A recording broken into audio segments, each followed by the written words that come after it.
আমাদের যে শিরা উপশিরার লাইক ট্রিটা এইরকম মানে, ঠিক আছে। এবং তার সাথে হিউম্যানের যে 7 সাইকেলস, তারপর হচ্ছে মেডিটেশন, মুদ্রাজ, এই যে স্পিরিচুয়ালিটি, ধ্যান, এইটা মিলে কিছুটা লাইফকে ব্যালেন্স করার জন্য এই থিমের উপরে এই পেন্টিংটা, এটার নাম হচ্ছে মোক্ষ।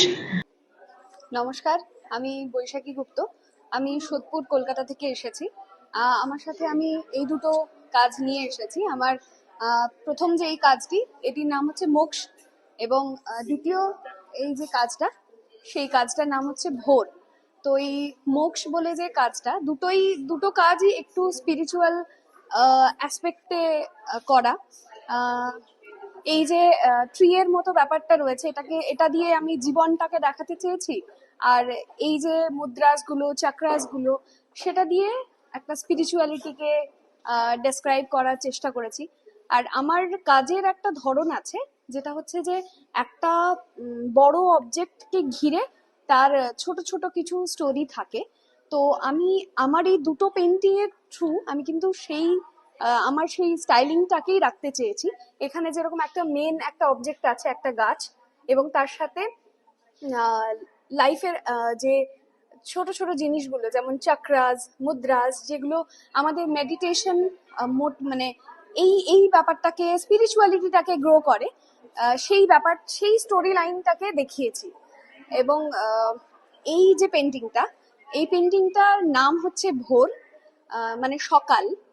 কিন্তু এই পেন্টিংটা বেসড অন বেনারস ঘাট। আপনি দেখলেই বুঝতে পারবেন যেখানে কিছু স্ট্রাকচার্স রয়েছে মন্দিরের মতো, নৌকোর মতো, যে স্ট্রাকচারগুলো আমাদের বেনারসের ঘাট বা গঙ্গার যে ধারের যে পীঠস্থানগুলো, মানে যে কি বলবো, মন্দির সংক্রান্ত যে সমস্ত জায়গাগুলো, সেই জায়গার এই একটা ক্যারেক্টারিস্টিক্স এখানে রয়েছে।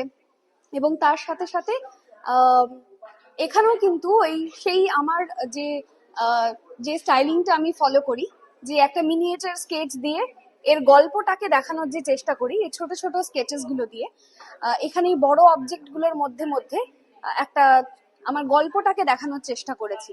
এবং আমি একজন ফ্রিল্যান্স আর্টিস্ট, কিন্তু আমি সবসময় প্রেফার করি যে আমি একটা ছবি আঁকছি, মানে সেই ছবিটার মধ্যে দিয়ে আমি আমার ভাবনাটাকে, আমার চিন্তাটাকে, সেটাকে ফুটিয়ে তুলবো।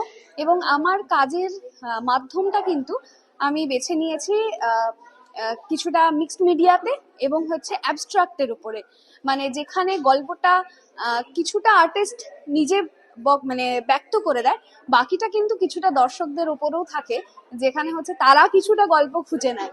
আমি আমার ভাবনাতে এই ছবিটা এঁকেছি। অনেক দর্শক আছেন যারা এসে ছবিটাকে দেখেন, অন্য মানে বার করেন, ছবিটার ডাইমেনশনটা অনেক বেশি বড় হয়। এইটা আমার কাছে সব থেকে বড় পাওনা।